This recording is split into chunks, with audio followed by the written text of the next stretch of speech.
Bismillahirrahmanirrahim. Assalamualaikum warahmatullahi wabarakatuh. Berjumpa lagi kita dalam siri yang seterusnya.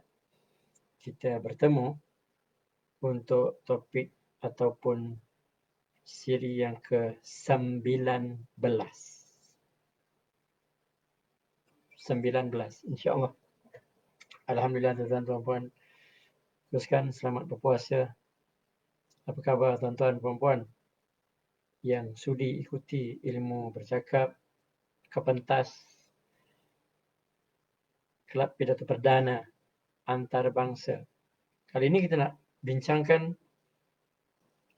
masih lagi dalam siri buku ini. Perjuangan kita habiskan perkongsian daripada buku ini. Yang ke-19 ini adalah tawan pentas. Tawan pentas. Bagaimana nak tawan pentas? Ini persoalan yang semua orang mungkin cari-cari. Dan bagaimana kita ingin tawan pentas kita? Wow. Boleh kita mulakan? InsyaAllah pada yang sudi untuk berikan komen, boleh silakan berikan komen di situ daripada mana tuan-puan ikuti live ini. Daripada page Ilmu Bercakap ataupun daripada page Muhammad Syarif Rahman ataupun daripada Kepentas sendiri. Alhamdulillah. Terima kasih Kepentas berikan ruang untuk saya berkongsi. Itu pun daripada buku ini. Hanya kita melatih. Saya latih diri saya untuk bercakap. Begitu juga dengan rakan-rakan yang lain yang sudi untuk kita sama-sama kupas sedikit buku ini. Okey. Untuk topik ini tuan-tuan dan puan, tawan pentas. Bagaimana kita ingin tawan pentas? Apa maksud tawan itu kan? Kita conquer bahasa Inggeris. Kita taklukinya suatu pentas. Apa yang dimaksudkan sebegitu dan apakah cara-caranya mungkin bagaimana kita nak tawan pentas ini? Boleh? Kita mulakan. Okey. Pertamanya yang dituliskan dalam perenggan awal-awal ini adalah maksud. Apa yang maksud tawan pentas? Ada yang nak komen? Boleh komen di situ, berikan komen. Saya kena buka Facebook. Satu lagi yang live studio ini tidak membenarkan saya untuk dapat tengok live rupanya. Tengok live apa ni? Tengok komen. Di mana komen yang saya boleh tengok? Kalau komen di page Ilmu Bercakap ini mungkin belum ada komen. Belum ada komen kepada page Ilmu Bercakap. Mungkin ada daripada page lain ada komen saya tak dapat lihat. Alhamdulillah. Tak apa. Terima kasih yang sedang menonton. Boleh tolong bantu kita sharekan. Dah ada seorang kat sini, dekat Insight ni ada satu yang share. Komen. Belum ada komen. Mana-mana. Daripada mana tuan-tuan, puan-puan? Ikuti live ini. Maksud yang pertama. Apa yang maksudkan sebagai tawan pentas? Tawan pentas. Okey. Penulis buku ini meneruskan, pertimbangkan pertanyaan ini. Pertimbangkan dulu pertanyaan ini. Pentas dibina untuk pemidato ataupun bukan pemidato untuk pentas? Macam mana nak kita nak faham ayat ini? Pentas dibina untuk pemidato, bukan pemidato untuk pentas. Pentas itu disediakan untuk pemidato. Jadi sebaik sahaja kita faham konsep ini, kita akan memahami maksud tawan pentas. Sebab pentas itu disediakan untuk pemidato. Kita sebagai pemidato, pengucap dan sebagainya harus tawan pentas itu. Ada 2 langkah. Berapa tuan-tuan perempuan boleh catat? 2 langkah. Bagaimana kita naik ke pentas dan ambil alih pentas tersebut. Naik ke pentas dan ambil alih pentas tersebut. Jadi macam mana? Saya ringkaskan. Okey, yang pertama, bagaimana? Persoalan bagaimana kita ingin lakukan? Bagaimana kita nak naik ke pentas? Kita dah belajar dalam sesi 1 dan sebagainya. Dalam tahap 1, tahap 2, bagaimana kita menggunakan suara kita bagi salam pun kita dah mula tawan pentas kan. Dalam konteks yang tahap ketiga ni, tawan pentas ini dah lebih bersifat fizikal. Kita pergi dengan penuh gahnya. Apa persediaan? Bagaimana nak pentas dengan gah? Yang pertama, 15 minit sebelum nama anda dipanggil, lakukan sedikit senaman untuk memanaskan badan. Panaskan badan, exercise sikit. Kita perlu berasa selesa dan cergas. Anda juga boleh menarik nafas panjang agar bertenang. Okey. Fizikal, kita kena bersedia tarik nafas. Mungkin boleh exercise. Kalau Amy Cuddy selalu ajarkan kita boleh buat power gesture, power pose ataupun pose yang power, ataupun apa dipanggil pose ini. Kita buat suatu gerakan-gerakan macam angkat tangan kedua-dua belah, ataupun powerful punya kedudukan, posture kita kan. Itu fizikal kita ni. Tapi sebelum itu, step yang pertama adalah panaskan badan. Lepas itu, bila kita berjalan, yang kedua adalah berjalan ke pentas itu dengan penuh yakin. Apabila nama anda dipanggil, berjalanlah ke pentas dengan penuh bergaya. Faktor utama, gaya berjalan yakin. Sebelum anda belajar cara betul untuk berjalan, anda perlu belajar cara betul untuk berdiri. Berdiri dengan yakin. Kita berjalan itu pun, naik pentas itu dengan penuh keyakinan.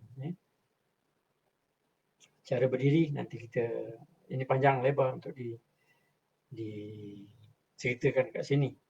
Dalam buku ini anda boleh belajar dengan bersama-sama kita di pentas. Yang penting gaya berjalan terbaik juga bergantung kepada majlis dan peranan anda serta tajuk ucapan. Pada acara tidak rasmi, anda boleh berjalan dengan lebih pantas dengan alunan muzik dan sebagainya. Mungkin itu yang tak rasmi kan. Muzik yang rasmi pun ada kadang ada rasminya kan, ada macam majlis convocation dan sebagainya. Itu kan gahnya kan, bagaimana seorang yang akan memberikan ucapan itu diiringi dengan muzik. Kalau ada apa lagi yang boleh kita nak tawan pentas, berjabat tangan dengan kemas, dengan penuh yakin. Berjabat tangan kalau ada dalam keadaan COVID kita sekarang dan sebagainya, tak ada sentuhan dan sebagainya, mungkin saja tidak berlaku perkara ini. Ada berjabat tangan yang kemas, imbas dewan dan hadirin. Imbas dewan. Lihat bila dah naik pentas itu, sama ada di depan kita ada kamera, kita ada rostrum, ataupun kita lagi daripada rostrum itu kita berada di depan, imbas dewan dan hadirin berhenti sejenak, imbas sepenuh dewan seketika. Lihat kiri kanan, lihat depan, lihat belakang kan. Bagaimana kita dapat rasa feel. Sebab tu ada persediaan, ada setengah trainer mengatakan bahawa kena datang awal. Datang sehari awal, datang 2-3 jam awal untuk kita feel, kita dapat rasakan. Kita bermesra ataupun kita rapport dalam bahasa NLP, kita cerita nanti rapport. Okey, dan itu yang keempat. Yang kelima, tuan-puan, adalah mulakan bercakap. Bila mula, sediakan pembukaan yang hebat. Bagi dia pum terus kan. Minta orang ramai bersorak dan memuji sesuatu. Dengan bertepuk tangan, mereka boleh memuji penganjur acara. Diri mereka malah anda si pemidato. Bagaimana kita nak mengajak orang terus ada dalam satu energi yang luar biasa. Itu kita mulakan berucap. Dan ubah yang keenam adalah yang terakhir, adalah ubah pentas jika perlu. Jika anda tidak berpuas hati dengan mana-mana ciri pentas, anda perlu berani untuk meminta pengubahsuaian. Anda juga boleh lakukan seperti seorang ketua, tunjukkan kepada pendengar anda yang anda mengawal dan anda tahu apa yang anda mahukan. Rostrum, contohnya rostrum kita nak letak tepi, letak kanan dan letak kiri ke bagaimana kan. Itu yang keenam ini. Dan apabila kita berjaya naik dengan gah, sepatutnya semuanya akan jadi mudah. Kekalkan tenaga, ini keywordnya. Tenaga. Kekalkan tenaga Itulah kunci terbaik untuk anda nampak hebat di pentas. Sentiasa ada momentum, ada dia punya energi ataupun tenaga itu sentiasa kita berikan, terus berikan tenaga kepada pendengar yang berada di hadapan kita, insya-Allah. Kita datangnya positif, kita datangkan dengan tenaga, kita berikan energi kita, insya-Allah, yang kita dapat juga energi daripada audiens. Audiens kita juga akan memberikan energi sebaiknya kepada kita. Boleh? Alhamdulillah, kita sudah 10 minit. Ada 6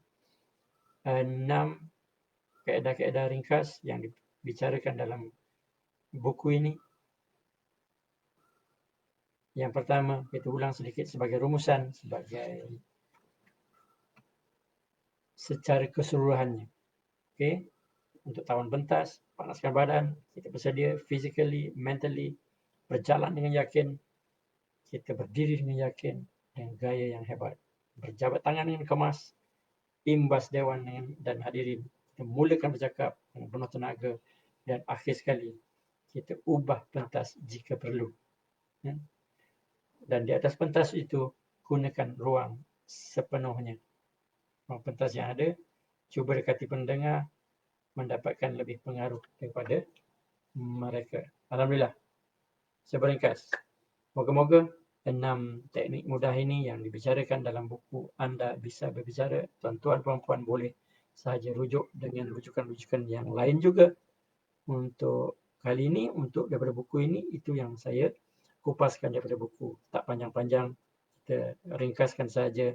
Kita ambil dia punya konten-konten penting sahaja daripada buku, dan silakan bersama-sama kami di Kepentas untuk terus kita latih diri kita memperkayakan, mempersenikan, kerana ini adalah satu seni, ini satu anugerah, dan bagaimana kita menggunakan anugerah bicara kita ini sebaik mungkin untuk kita memberikan manfaat kepada orang lain, insya-Allah.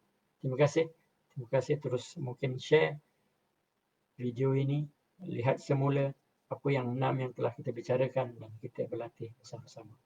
Boleh-boleh? InsyaAllah. Terima kasih. Sekali lagi saya Muhammad Syarif Rahman daripada Terengganu.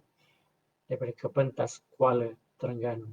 Yang juga memiliki page ilmu bercakap. Dilancarkan juga di page saya sendiri, Dr. Muhammad Syarif Abdul Rahman. Terima kasih semua yang sudi menonton. Selamat berbuka. Jumpa lagi di lain kesempatan. Assalamualaikum warahmatullahi wabarakatuh. Terima kasih.